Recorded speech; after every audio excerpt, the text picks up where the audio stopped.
মাত্র ৪১ বছর বয়সে মৃত্যু হলো অভিনেত্রী শেফালি জারিওয়ালের। এর পেছনের আসল কারণ কি জানেন?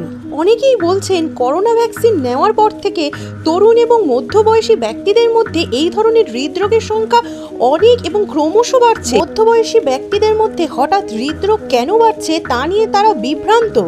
আজকের দ্রুতগতির পৃথিবীতে কাজের সময়সীমা, আর্থিক চাপ, সোশ্যাল মিডিয়ায় সতর্কতা এবং ব্যস্ত রুটিনের কারণে তরুণীদের মধ্যে হৃদরোগের স্বাস্থ্যকে প্রভাবিত করে।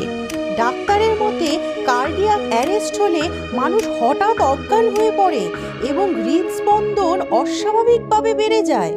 সাধারণত ৬০ থেকে ৯০ বিপিএম থাকা হার্টবিট এই সময়ে বেড়ে ২৫০ থেকে ৩৫০ বিপিএম হয়ে যায়। যদি কয়েক মিনিটের মধ্যে এর চিকিৎসা না হয় তবে রোগীর মৃত্যু পর্যন্ত হতে পারে। ৯০% ক্ষেত্রেই রোগী হাসপাতালে পৌঁছানোর আগেই মারা যায়।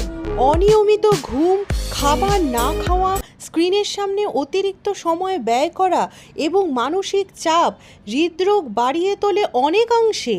এই ভিডিওটি অনেকাংশে শেয়ার করুন এবং পরিবারের সকল সদস্য